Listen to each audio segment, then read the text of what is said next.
ഈ കോൺഗ്രസ്സുകാരെ നമിക്കണം. ഏത് വലിയ പ്രതിസന്ധി ഉണ്ടായാലും അതിങ്ങനെ മുമ്പിൽ വന്ന് തുറിച്ചു നോക്കിക്കൊണ്ട് നിന്നാലും അവരവരുടെ സ്വതസിദ്ധമായ സ്വഭാവങ്ങളൊന്നും മറക്കത്തില്ല. പഴഞ്ചൊല്ലിലെ ഒരു കഥാപാത്രം ഉണ്ടല്ലോ, മകൻ മരിച്ചാലും വേണ്ടില്ല മരുമകളുടെ കണ്ണുനീർ കാണണമെന്ന് ആഗ്രഹിക്കുന്ന ഒരു അമ്മായിയമ്മ. ആ അമ്മായിയമ്മയുടെ സ്വഭാവമാണ്. ഇവിടുത്തെ ചില കോൺഗ്രസ് നേതാക്കളുടെ കാര്യമാണ് പറയുന്നത്. ഇരിക്കുന്ന വഞ്ചിയിലെ ഓട്ട വീണെന്ന് വിചാരിക്കുക, അത് അടയ്ക്കാനല്ല ശ്രമം, അവിടെ കിടന്നുകൊണ്ട് തമ്മിലടിക്കുക, പോര് നടത്തുക. അതാണ് അവരുടെ സ്വതസിദ്ധമായ രീതി.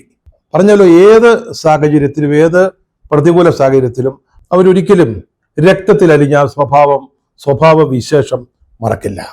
കോൺഗ്രസിന്റെ കാര്യം നോക്ക്, അല്ലെങ്കിൽ UDF കഴിഞ്ഞ കുറേ ഉപതെരഞ്ഞെടുപ്പുകൾ ജയിച്ച് ഒരു മുന്നോട്ടുള്ള കുതിപ്പായിരുന്നു. വലിയ ആത്മവിശ്വാസത്തോടെയാണ് അവർ മുന്നോട്ട് പോയിക്കൊണ്ടിരുന്നത്. 100 സീറ്റ് വരെ ജയിച്ച് നിയമസഭാ തെരഞ്ഞെടുപ്പിൽ അധികാരം തിരിച്ചു പിടിക്കുമെന്നൊക്കെ അവർ സ്വപ്നം കണ്ടതാണ്. പക്ഷെ ഇതിനിടയ്ക്കാണ് രാഹുൽ മാങ്കൂട്ടത്തിലുമായി ബന്ധപ്പെട്ട് ചില പ്രശ്നങ്ങളുണ്ടായി, ചില പ്രതിസന്ധികൾ, അല്ലെങ്കിൽ ചില ആരോപണങ്ങൾ ഉണ്ടായത്. ആലോചിച്ച് നോക്കണം, ഈ കോൺഗ്രസിലും അല്ലെങ്കിൽ UDFിലും തന്നെ രൂപപ്പെട്ടു വന്ന ഒരു പൊതു യുവതരംഗത്തിന്റെ പ്രതിനിധികൾ ഒരാളാണ് ഈ പ്രശ്നത്തിന്റെ കാരണക്കാരനായത് എന്നുള്ളത്. അത് അങ്ങേയറ്റം നിരാശാജനകമായ കാര്യമായിരുന്നു. മുന്നോട്ടുള്ള കുതിച്ചുപോക്കിനിടയിലും ഇത് അല്പം ഞെട്ടലുണ്ടാക്കി, അതൊരു വസ്തുതയാണ്. പക്ഷെ കോൺഗ്രസിന്റെ നേതൃത്വം വളരെ കൃത്യമായ നിലപാടുകൾ എടുത്തു, ചില നടപടികൾ സ്വീകരിച്ചു. രാഹുൽ മാങ്കൂട്ടത്തിനെതിരായിട്ടൊരു ശബ്ദരേഖ പുറത്തു വന്നതായിരുന്നു കാരണം. അദ്ദേഹം ഒരു പെൺകുട്ടിയുമായിട്ടുള്ള ബന്ധം സംബന്ധിച്ചായിരുന്നു അത്.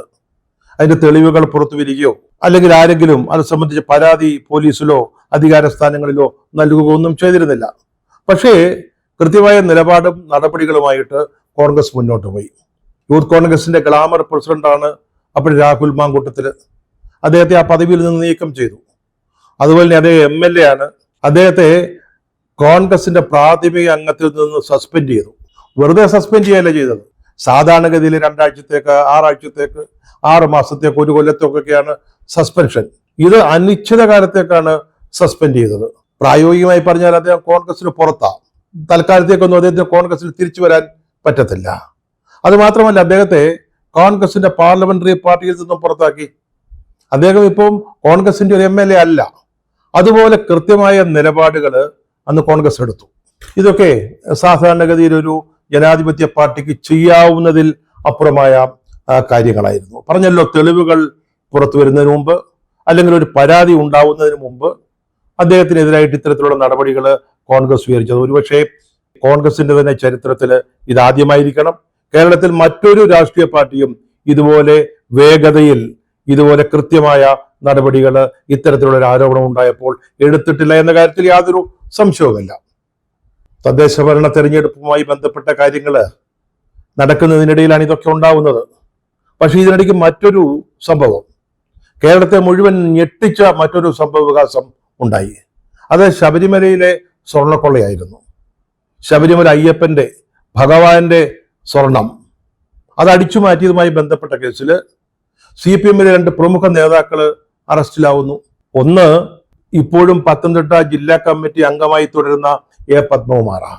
അദ്ദേഹം കഴിഞ്ഞ് 32 കൊല്ലമായിട്ട് CPMന്റെ പത്തനംതിട്ട ജില്ലാ സെക്രട്ടേറിയറ്റ് അംഗമാണ്. ഇപ്പോൾ അവിടെ ഒരു സീറ്റ് ഒഴിഞ്ഞു കിടക്കുന്നത് അദ്ദേഹത്തിന് വേണ്ടി കരുതി വച്ചിരിക്കുന്നതാണെന്നാണ് പറയുന്നത്. മറ്റൊരാൾ N. വാസു ആയിരുന്നു. വാസു CPMന്റെ കൊല്ലം ജില്ലയിൽ തന്നെ ഏറ്റവും പ്രമുഖനായ പ്രധാനപ്പെട്ട ഒരു ആളായിരുന്നു. പാർട്ടി നേതൃത്വത്തിന് വളരെ താല്പര്യമുള്ള, ഇഷ്ടമുള്ള, സ്നേഹമുള്ള ഒരാളായിരുന്നു. അങ്ങനെ 2 പേര് അറസ്റ്റിലാകുന്നു. ഇത് കേരളത്തിലെ CPMനെ വല്ലാത്തൊരു പ്രതിസന്ധിയിലാണ് കൊണ്ടെത്തിച്ചത്. അവർ നിൽക്കക്കള്ളിയില്ലാതെ കൈയും കാലും ഇട്ട് അടയ്ക്കുന്ന ഒരു സാഹചര്യമാണ് ഉണ്ടായത്. അങ്ങനെ ഉണ്ടാവാൻ കാരണം തദ്ദേശ ഭരണ തെരഞ്ഞെടുപ്പ് അടുത്തടുത്ത് വരുന്നു എന്നുള്ളത് കൊണ്ടാണ്. അപ്പോഴേക്കും സ്ഥാനാർത്ഥി നിർണയം, നാമനിർദ്ദേശ പത്രിക കൊടുക്കലൊക്കെ ആരംഭിച്ചു കഴിഞ്ഞിരുന്നു. അപ്പോഴാണ് ഈ 2 പ്രമുഖരായ CPM നേതാക്കൾ അറസ്റ്റിലാവുന്നത്. പമ്പയുടെ നിലയില്ലാ കയത്തിലേക്ക് ആഴ്ന്നു മുങ്ങിക്കൊണ്ടിരുന്ന CPMന് അപ്പോൾ കിട്ടിയ ഒരു പിടിവള്ളി അല്ലെങ്കിൽ ഒരു കച്ചിത്തുരുമ്പായിരുന്നു ഈ രാഹുൽ മാങ്കൂട്ടത്തിനെതിരായിട്ടുള്ള ഒരു ആരോപണം, ലൈംഗികമായ ഒരു ആരോപണം.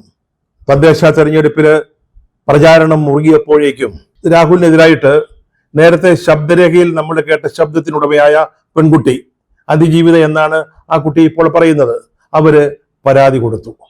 ഇത്രയും കാലം 3 മാസമായിട്ട് പരാതി കൊടുക്കാൻ തയ്യാറാവാതിരുന്ന പെൺകുട്ടി, അവരാണ് മുഖ്യമന്ത്രി പിണറായിയെ നേരിട്ട് കണ്ട്, അല്ലാതെ പോലീസ് സ്റ്റേഷനിൽ നിന്നുമല്ല കൊടുത്തത്, മുഖ്യമന്ത്രിയെ തന്നെ നേരിട്ട് കണ്ട് ഏതാണ്ട് 40 മിനിറ്റോളം സംസാരിച്ചതിന് ശേഷം ഈ പരാതി കൊടുക്കുന്നത്. പിന്നീട് കാര്യങ്ങൾ പെട്ടെന്ന് നീങ്ങുമല്ലോ, അങ്ങനെയാണല്ലോ അതിന്റെ കിടപ്പ്. ഇതോടുകൂടി രാഹുൽ മാങ്കൂട്ടത്തിന്റെ കുരുക്ക് കൂടുതൽ മുറുകി. നമ്മളിത് പറയുമ്പോൾ തദ്ദേശഭരണ തെരഞ്ഞെടുപ്പിലെ 1ാം വട്ട വോട്ടെടുപ്പിന് ഇനി 10 ദിവസം മാത്രമാണ് അവശേഷിക്കുന്നത്. CPM-നെ സംബന്ധിച്ചോളം ഇപ്പോഴും ഒരു പ്രതീക്ഷ നൽകുന്ന സാഹചര്യമല്ല ഉള്ളത്. UDF വളരെ മുമ്പിലായിരുന്നു. കാരണം അവർക്ക് ഭരണപക്ഷത്തിന് LDF-ന് അവരുടെ നേട്ടങ്ങളൊന്നും പറയാനില്ല. ദൂരത്തിന്റെയും അധിക ചെലവിന്റെയും വിലക്കയറ്റത്തിന്റെയും കഥകൾ മാത്രമാണ് പ്രചാരണ രംഗത്ത് ഉള്ളത്. അതിന്റെയും മുകളിലാണ് അശ്വനിപാതം പോലെ ഈ ശബരിമലയിലെ സ്വർണ്ണ കവർച്ചാ കേസ് വന്നു സംഭവിച്ചത്. അങ്ങനെ UDF-ന് അനുകൂലമായിട്ടൊരു സാഹചര്യം ഉരുത്തിരിഞ്ഞു വന്നപ്പോഴാണ് നമ്മൾ ഈ പറഞ്ഞതുപോലെ രാഹുൽ മാങ്കൂട്ടത്തിന്റെ ആരോപണം അതൊരു പരാതിയായി മാറുന്നതും അദ്ദേഹത്തിനെതിരായിട്ട് കേസെടുക്കുന്നതും മറ്റും. അങ്ങനെ ഈ ഒരു വിഷയത്തെ, രാഹുൽ മാങ്കൂട്ടത്തിലുമായി ബന്ധപ്പെട്ട പ്രശ്നത്തെ ഒരു അനുകൂല ഘടകമാക്കി മാറ്റാൻ LDF എല്ലാ ശ്രമങ്ങളും നടത്തിക്കൊണ്ടിരിക്കുമ്പോൾ അവിടെ ഒരു അധികാരമുണ്ട്, അവരുടെ കയ്യിൽ പോലീസുണ്ട്, അവർക്ക് ഏത് രീതിയിൽ മുന്നോട്ട് നീങ്ങാൻ പറ്റും. ആ സാഹചര്യങ്ങളൊക്കെ പ്രയോജനപ്പെടുത്തിക്കൊണ്ടാണ് രാഹുലിനെ പൂട്ടാനും രാഹുൽ വഴി കോൺഗ്രസിനെ ആക്രമിക്കാനുമുള്ള UDF-നെ ആക്രമിക്കാനുമുള്ള നീക്കങ്ങൾ അവർ നടത്തുന്നത്. അപ്പോൾ കോൺഗ്രസ് എങ്ങനെയാണ് പ്രതികരിക്കേണ്ടത്? ആ രീതിയിലാണോ ആ പാർട്ടിയിലെ ചില പ്രധാനപ്പെട്ട നേതാക്കള്, മുൻനിര നേതാക്കള് പ്രവർത്തിക്കുന്നത് എന്ന് അവരാലോചിക്കേണ്ട കാര്യമാണ്. പാർട്ടിയും വളരെ കൃത്യമായിട്ട് ചിന്തിക്കേണ്ട കാര്യമാണ്. കോൺഗ്രസ് ഹൈക്കമാൻഡ് പോലും ഇത് വളരെ ഗൗരവമായി കാണേണ്ട ഒരു കാര്യമാണ്. പേരൊന്നും പറയുന്നില്ല, ചില മുതിർന്ന നേതാക്കള്, കേരളത്തിലെ തന്നെ മുൻനിരക്കാര്, അതില് പഴയ KPCC പ്രസിഡന്റ് ഉണ്ട്, നിലവിലുള്ള MP-മാരുണ്ട്. അവരൊക്കെ എടുത്തിരിക്കുന്ന നിലപാടുകൾ എത്രത്തോളം കോൺഗ്രസിന് അനുകൂലമാണ് എന്നുള്ളത് അവർ തന്നെ ആലോചിക്കേണ്ടതാണ്. അവര് പരസ്പരം തിരിഞ്ഞു നിന്ന് പോരടിക്കുന്നു, തലതിരിഞ്ഞ അഭിപ്രായങ്ങൾ പറയുന്നു. അത് കൂടുതൽ പാർട്ടിയെ പ്രതിസന്ധിയിലാക്കുന്നു. ഈ രാഹുൽ മാങ്കൂട്ടത്തിൽ പ്രശ്നത്തിൽ അവർക്ക് ന്യായീകരിക്കാവുന്ന സാഹചര്യമാണുള്ളത്. അത്തരത്തിലൊരു പൊസിഷനിലാണ് അവര് നിൽക്കുന്നത്. പറഞ്ഞല്ലോ, മറ്റു പാർട്ടികളിൽ നമ്മൾ കണ്ടതിൽ നിന്ന് വളരെ വ്യത്യസ്തമായിട്ട് രാഹുലിനെതിരായിട്ട് ആക്ഷേപം അല്ലെങ്കിൽ ഒരു ശബ്ദരേഖ പുറത്തു വന്നപ്പോൾ തന്നെ പാർട്ടി നടപടികൾ എടുത്തതാ. മറ്റാരും എടുക്കാത്ത നടപടികളാ. വാസ്തവം പറഞ്ഞാൽ അദ്ദേഹം പാർട്ടിക്ക് പുറത്തു നിൽക്കുകയാ, പാർലമെന്ററി പാർട്ടിയിൽ നിന്ന് പുറത്തു നിൽക്കുകയാ. മറ്റു പാർട്ടികളിൽ അങ്ങനെയാണോ സംഭവിച്ചത്? ഈ അടുത്ത കാലത്ത് തന്നെ എത്ര നേതാക്കൾക്കെതിരായിട്ട് ലൈംഗിക ആരോപണങ്ങൾ ഉണ്ടായി, പീഡന കേസുകൾ ഉണ്ടായി. അതിലൊരാൾ നിലവിൽ MLA അല്ലേ, നടനായ മുകേഷ്, അദ്ദേഹത്തിനെതിരായിട്ട് എന്തെങ്കിലും നടപടി സ്വീകരിച്ചോ? ഇല്ലല്ലോ. പിന്നെ മറ്റു ചില ആളുകൾ, നേതാക്കള്, P. K. ശശി, ഇവർക്കെതിരായിട്ട് ആക്ഷേപങ്ങൾ ഉണ്ടായി. അവരൊക്കെ ഇപ്പോഴും വലിയ ഉന്നത അധികാര സ്ഥാനങ്ങളിൽ വിരാജിക്കുകയാണ്. ഗോപി കോട്ടമുറിക്കലിനെതിരായിട്ട് ആരാ പരാതി ഉണ്ടാക്കിയത്? അദ്ദേഹത്തിന്റെ ഓഫീസിലെ മുറിയിലെ ഒളിക്യാമറ വെച്ചതാരാണ്? പാർട്ടിക്കാർ തന്നെയല്ലേ. എന്നിട്ട് എന്ത് നടപടിയാണ് എടുത്തത്? അദ്ദേഹം തിരിച്ചു വന്നില്ലേ, കേരള ബാങ്കിന്റെ പ്രസിഡന്റ് ആയില്ലേ. ഇതൊക്കെയാണ് CPM-ൽ നടന്ന കാര്യങ്ങൾ. നടന്നതാണ്, നമ്മുടെ മുമ്പിൽ നടന്ന കാര്യങ്ങളാണ് ഈ പറയുന്നത്. പക്ഷേ കോൺഗ്രസ് എന്താ ചെയ്തത്? രാഹുലിനെതിരെ ഒരു FIR ഇടുന്നതിന് മുമ്പ് തന്നെ ശിക്ഷാ നടപടികൾ സ്വീകരിച്ച് അദ്ദേഹത്തെ പാർട്ടിയിൽ നിന്ന് മാറ്റി നിർത്തി. ന്യായീകരിക്കാവുന്ന ഒരു അവസ്ഥയല്ലേ, സാഹചര്യമല്ലേ കോൺഗ്രസിനുള്ളത്? അതിനാണോ കോൺഗ്രസ് നേതാക്കൾ തയ്യാറാവുന്നത്? അതാണോ അവർ ചെയ്യുന്നത്? എന്തിനാണ് അവർ പരസ്പരം മല്ലടിക്കുന്നത്? നിർണായകമായി തദ്ദേശ ഭരണ തെരഞ്ഞെടുപ്പ് നടക്കാനിരിക്കുമ്പോൾ വെറും 10 ദിവസം മാത്രം ബാക്കി നിൽക്കെ അത്തരത്തിലുള്ള ഉത്തരവാദിത്വ ബോധത്തോടു കൂടിയുള്ള ഒരു പ്രവർത്തനമാണോ പാർട്ടി നേതാക്കളിൽ നിന്നുണ്ടാവുന്നത്? CPM ഇപ്പോൾ ചെയ്തുകൊണ്ടിരിക്കുന്നത് രാഹുൽ മാങ്കൂട്ടത്തിലുമായി ബന്ധപ്പെട്ട കേസിൽ പ്രതിസ്ഥാനത്ത് നിൽക്കുന്ന രാഹുലിനെ രക്ഷിക്കാൻ കോൺഗ്രസ് ശ്രമിക്കുന്നു എന്ന ആരോപണവുമായിട്ടാണ്. അവരുടെ പാർട്ടിയിൽ നടക്കുന്നവർക്ക് പ്രശ്നമല്ല. നമ്മൾ ഈ ശബരിമലയിലെ സ്വർണ്ണ കവർച്ചയെ കുറിച്ച് പറഞ്ഞല്ലോ, അറസ്റ്റിലായ 2 പ്രധാനപ്പെട്ട നേതാക്കളാണല്ലോ, അതൊരാൾ ജില്ലാ കമ്മിറ്റി അംഗമാണല്ലോ. അവർക്കെതിരെ എന്തെങ്കിലും നടപടി എടുത്തോ CPM ഇതുവരെ? ഇതൊരു സാധാരണ കേസല്ലല്ലോ. ഭഗവാന്റെ സ്വർണം കവർച്ച ചെയ്ത വളരെ പ്രധാനപ്പെട്ട ഒരു കേസിൽ പ്രതികളായ ഈ CPM നേതാക്കൾക്കെതിരെ, പ്രത്യേകിച്ച് പത്മകുമാറിനെതിരെ, ജില്ലാ കമ്മിറ്റി അംഗത്തിനെതിരെ എന്തെങ്കിലും നടപടിയെടുക്കാൻ CPM ഇതുവരെ തയ്യാറായിട്ടില്ലല്ലോ. അദ്ദേഹത്തിന്റെ കാര്യത്തിൽ എന്താണ് CPM-ന്റെ ന്യായീകരണം? ഇപ്പൊ അറസ്റ്റ് ചെയ്തേ ഉള്ളൂ, അന്വേഷണം നടക്കുന്നതേ ഉള്ളൂ, അത് കോടതിയിൽ വരട്ടെ. കോടതിയിൽ പത്മകുമാർ കുറ്റക്കാരനാണെന്ന് കാണുകയാണെങ്കിൽ, കോടതി അങ്ങനെ വിധിക്കുകയാണെങ്കിൽ അന്നേരം നോക്കാം. അതാണ് CPM-ന്റെ ന്യായം. ഗോവിന്ദൻ മാഷ് അതാണ് പറയുന്നത്. ഇവിടെ കോൺഗ്രസ് അതല്ല ചെയ്തത്. രാഹുലിന്റെ കാര്യത്തിൽ വളരെ കൃത്യമായ ശിക്ഷാ നടപടികൾ ആ ചെറുപ്പക്കാരനെതിരായിട്ട് എടുത്തു.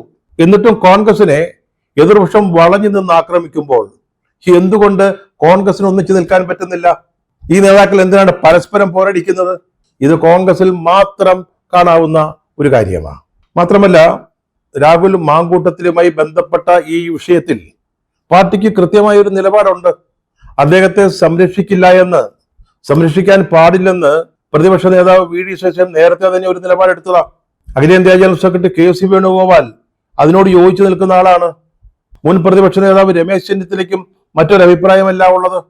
അങ്ങനെ പാർട്ടിയിലെ പ്രമുഖരായ നേതാക്കൾ കൃത്യമായ ഒരു നിലപാടുമായി നിൽക്കുമ്പോൾ, അതുപോലെ എതിർപക്ഷവും മാധ്യമങ്ങളും രാഹുൽ മാങ്കൂട്ടത്തിലിനെ സംരക്ഷിക്കാനാണ് കോൺഗ്രസ് ശ്രമിക്കുന്നതെന്ന് പ്രചരിപ്പിക്കുമ്പോൾ, ഇക്കാര്യത്തിൽ കോൺഗ്രസ് രണ്ടു തട്ടിലാണെന്ന് ചില മാധ്യമങ്ങൾ പറയുമ്പോൾ, എന്തുകൊണ്ട് കേരളത്തിലെ കോൺഗ്രസ് നേതാക്കൾക്ക് അവർക്ക് പറയാനുള്ള ന്യായം ഒന്നിച്ചു നിന്ന് ഒരേ ശബ്ദത്തിൽ പറയാൻ സാധിക്കുന്നില്ല? പാർട്ടിയിലെ പ്രവർത്തകര് അവര് ചോദിക്കുന്ന കാര്യമാ, അവരുടെ മനസ്സിലുള്ള ഒരു വിഷയമാണ് ഈ പറയുന്നത്. നേതാക്കൾക്ക് സാധാരണ പ്രവർത്തകരെ മനസ്സിലാക്കാൻ കഴിയുന്നില്ല. അതാണ് ഇതിന്റെയൊക്കെ കാരണം. അതുകൊണ്ടാണ് ഇതൊക്കെ കോൺഗ്രസിൽ സംഭവിക്കുന്നത്. ഇതുപോലുള്ള പ്രതിസന്ധികൾ വരുമ്പോൾ CPM എങ്ങനെയാണ് അതിനെ കൈകാര്യം ചെയ്യുന്നത് എന്നുള്ളത് നോക്കി പഠിക്കേണ്ട കാര്യമാണ് കോൺഗ്രസിന്റെ നേതൃത്വം. ആ പാർട്ടിയിലെ ചിലർക്കെതിരായിട്ട് വന്ന ലൈംഗിക ആരോപണ കേസിലെ പരാതിക്കാര് അല്ലെങ്കിൽ ഇരകള് ആ പാർട്ടിയുടെ തന്നെ നിയന്ത്രണത്തിൽ നിൽക്കുന്ന ആളുകളായിരുന്നു. അവര് പറഞ്ഞാൽ കേൾക്കുന്ന ആളുകളായിരുന്നു. അതുകൊണ്ടായിരിക്കാം പലരും രക്ഷപ്പെട്ടത്, അല്ലെന്ന് പറയുന്നില്ല. പക്ഷേ മുകേഷിനെതിരായിട്ട് ഒരു പരാതി വന്നു. ആ പരാതിയിന്മേൽ കേസെടുത്തു. ആ കേസ് നടന്നുകൊണ്ടിരിക്കുന്നു. പക്ഷെ മുകേഷ് ഇപ്പോഴും MLA. എറണാകുളം ജില്ലയിലെ പറവൂരില് ഇതുപോലൊരു ആരോപണം വന്നതാ. പാർട്ടി ഒന്നിച്ചു നിന്നു. പാർട്ടി അതിനെ കൃത്യമായിട്ട് കൈകാര്യം ചെയ്തു. വ്യത്യസ്ത അഭിപ്രായങ്ങൾ ഉണ്ടായില്ല. അത് വലിയൊരു ഇഷ്യൂ ആയി മാറാതെ അവിടെ കെട്ടടങ്ങി. കോൺഗ്രസിന് എന്തുകൊണ്ട് ഇതൊന്നും സാധിക്കുന്നില്ല? ഒരു കാര്യം സമ്മതിക്കുന്നുണ്ട്, രാഹുലിന്റെ കേസില് പരാതിക്കാരി മറ്റൊരാളാണ്, പാർട്ടിയുടെ നിയന്ത്രണത്തിൽ നിൽക്കുന്ന ആളല്ല. അതുകൊണ്ട് CPM-ൽ സംഭവിച്ചതുപോലെ ഇരകളെ അല്ലെങ്കിൽ പരാതിക്കാരെ ഒതുക്കാൻ സാധ്യമല്ല. ഒതുക്കുന്നത് കോൺഗ്രസിന്റെ രീതിയുമല്ല. അതുകൊണ്ട് രാഹുലിന്റെ കാര്യത്തിൽ വ്യത്യസ്തമായ ചില നടപടികൾ മുന്നോട്ട് പോയി എന്നുള്ളത് സമ്മതിക്കാം. പക്ഷേ അപ്പോഴും കോൺഗ്രസിനെ ഒന്നിച്ച് എന്തുകൊണ്ടൊരു നിലപാടെടുക്കാൻ സാധിക്കുന്നില്ല? ഞങ്ങൾ ഈ കേസിലെ പ്രതിയെ സംരക്ഷിക്കുന്നില്ല എന്ന് പറയാൻ എന്തുകൊണ്ട് പറ്റുന്നില്ല? എന്തുകൊണ്ട് വ്യത്യസ്തമായ വാക്കുകൾ ഉയരുന്നു? ഇതുപോലുള്ള കേസുകളിൽ മാധ്യമങ്ങളും മറ്റും എടുക്കുന്ന നിലപാട് കാരണം പൊതുബോധത്തിൽ ഉണ്ടാവുന്ന മാറ്റങ്ങളും പാർട്ടി ശ്രദ്ധിക്കേണ്ടതുണ്ട്. ഈ രാഹുൽ മാങ്കൂട്ടത്തിലുമായി ബന്ധപ്പെട്ട ആരോപണത്തില് അതിലെ പരാതിക്കാരിയായ പെൺകുട്ടി നേരത്തെ വിവാഹം കഴിച്ചിരുന്ന ആളാണെന്ന് ഒരു ടെലിവിഷൻ ചർച്ചയിൽ ഒരാൾ പറയുമ്പോൾ അത് കേൾക്കാൻ പോലും ചാനൽ അവതാരകർ തയ്യാറായിരുന്നില്ല, അല്ലെങ്കിൽ പറയാൻ അനുവദിച്ചില്ല എന്ന് പറയുന്നതായിരിക്കും ഏറ്റവും ഉചിതം. ഈ രാഹുൽ മാങ്കൂട്ടത്തിലിന്റെ കേസ് ഇതുപോലൊരു കുറ്റകൃത്യം നേരത്തെ ലോകത്തിൽ നടന്നിട്ടില്ല എന്ന മട്ടിലാണ് പലരും അതിനെ കൈകാര്യം ചെയ്യുന്നത്. അതിന് പ്രത്യേകതരം പൊതുബോധം ഉണ്ടാക്കിയെടുക്കുന്നുണ്ട്. അപ്പോഴെങ്ങനെ ഒരു നിലപാട് കോൺഗ്രസ് സ്വീകരിക്കണമെന്ന് അവർ ആലോചിച്ച് കണ്ടെത്തേണ്ടതുണ്ട്. അവരതിൽ ഒന്നിച്ച് നിൽക്കേണ്ടതുണ്ട്. ആ നിലപാട് ഈ കേസിലെ പ്രതിയെ ഞങ്ങൾ സംരക്ഷിക്കുകയില്ല എന്നുള്ളത് തന്നെ ആയിരിക്കുകയും വേണം. ഈ തദ്ദേശ ഭരണ തെരഞ്ഞെടുപ്പിന് വലിയ പ്രാധാന്യമുണ്ട്. അത് അടുത്ത വർഷം നടക്കാനിരിക്കുന്ന നിയമസഭാ തെരഞ്ഞെടുപ്പിന്റെ സെമി ഫൈനലോ ക്വാർട്ടർ ഫൈനലോ ഒന്നും ആയതുകൊണ്ട് മാത്രമല്ല. തീർച്ചയായും ഇതിന്റെ ഫലങ്ങൾ നിയമസഭാ തെരഞ്ഞെടുപ്പിലേക്കുള്ള ചില സൂചനകൾ തരുന്നതായിരിക്കും. പക്ഷേ അതിനേക്കാൾ വളരെ പ്രധാനപ്പെട്ട ഒരു കാര്യമുണ്ട്. കോൺഗ്രസ് അടക്കമുള്ള പാർട്ടികളുടെ താഴെ തട്ടിലുള്ള പ്രവർത്തകര്, നൂറുകണക്കിന് പ്രവർത്തകര് മത്സരിക്കുന്ന ഒരു തെരഞ്ഞെടുപ്പാണ്. അവർക്ക് അത്തരത്തിൽ തെരഞ്ഞെടുപ്പുകളിൽ മത്സരിക്കാൻ ഒരു അവസരം കിട്ടുന്നത് പഞ്ചായത്ത്, ബ്ലോക്ക് പഞ്ചായത്ത്, ജില്ലാ പഞ്ചായത്ത്, മുനിസിപ്പാലിറ്റി, കോർപ്പറേഷൻ മുതലായ ഇടങ്ങളിലേക്ക് മാത്രമാണ്. അവരാണ് ഇവിടെ മത്സരിക്കുന്നത്. അവരുടെ സാധ്യതകളാണ് ഈ തെരഞ്ഞെടുപ്പിൽ പരീക്ഷിക്കപ്പെടുന്നത്.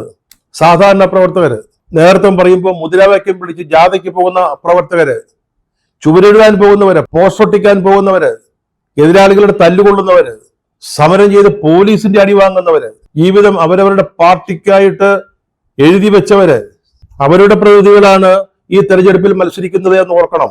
കോൺഗ്രസും അത് ഓർക്കണം. MLA യും MP യും ഒക്കെ ആകാൻ ഭാഗ്യം കിട്ടുന്നത് വളരെ ചുരുക്കം ആളുകൾക്ക് മാത്രമാണ്. ഒരു നിയമസഭാ തെരഞ്ഞെടുപ്പിൽ 10-60 പേർക്ക് മത്സരിക്കാൻ സാധിക്കുമായിരിക്കും കോൺഗ്രസിൽ നിന്ന്. അതുപോലെ ലോക്സഭാ തെരഞ്ഞെടുപ്പിൽ ഒരു 15-16.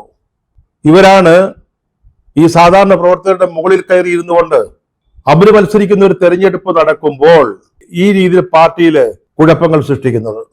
ചാനൽ മൈക്കിന്റെ മുമ്പിൽ നിന്നുകൊണ്ട് പരസ്പരം പോരടിക്കുന്ന നേതാക്കള് ഈ സാധാരണ പ്രവർത്തകരുടെ കൊച്ചു കൊച്ചു സ്വപ്നങ്ങളെയാണ് തല്ലിക്കെടുത്തുന്നത് എന്ന് ഓർക്കണം. മറ്റൊരു കാര്യം കൂടെ ഓർക്കേണ്ടതുണ്ട്. ഇപ്പോൾ ഈ ഇഷ്യൂ, അതായത് രാഹുൽ മാങ്കൂട്ടത്തിലുമായി ബന്ധപ്പെട്ട പ്രശ്നം, അതിനി രാഹുലിന്റെ മാത്രം പ്രശ്നമല്ല, രാഹുലിന് മാത്രം എതിരായിട്ടുള്ളതല്ല. അത് കോൺഗ്രസിനും UDF-നും എതിരായിട്ടുള്ള LDF-ന്റെയും സർക്കാരിന്റെയും CPM-ന്റെയും നീക്കമാണ്. അതിനെ സഹായിക്കാൻ മറ്റു ചിലരുമുണ്ട്, ചില മാധ്യമങ്ങൾ അടക്കം. ഇത് പാർട്ടിക്കെതിരായിട്ടുള്ള ഒരു നീക്കമാണെന്ന് മനസ്സിലാക്കാൻ, അതനുസരിച്ച് വകതിരിവോടെ പ്രവർത്തിക്കാൻ എന്തുകൊണ്ടാണ് നേതാക്കൾക്ക് സാധിക്കാതെ പോകുന്നത്? രാവിലെ ഒരു ചാനൽ മൈക്ക് കാണുമ്പോൾ അവരോട് എന്തെങ്കിലും പറഞ്ഞില്ലെങ്കിൽ അതിൽ വലിയ മഹാ അപരാധമാണെന്നാണ് പലരും ചിന്തിക്കുന്നത്. വായിൽ തോന്നിയത് പറയുക, അത് പാർട്ടിയെ വലിയ പ്രതിസന്ധിയിലാക്കുക. തദ്ദേശ തെരഞ്ഞെടുപ്പ് നടക്കുമ്പോൾ അതിൽ മത്സരിക്കുന്ന സാധാരണ പ്രവർത്തകരുടെ സാധ്യതകൾക്ക് അത് തടസ്സം സൃഷ്ടിക്കുന്നു. ഇതെന്നാണ് ഇനി ഈ നേതാക്കള് മനസ്സിലാക്കുക എന്നുള്ളത് വളരെ പ്രധാനപ്പെട്ട ഒരു കാര്യമാണ്. പ്രതിസന്ധികൾ വരും, ഏതൊരു പാർട്ടിക്കും അതുണ്ടാവും. അപ്പോൾ പരസ്പരം പഴി പറയാതെ ഒന്നിച്ചു നിന്ന് അതിനെ നേരിടാൻ സാധിക്കണം.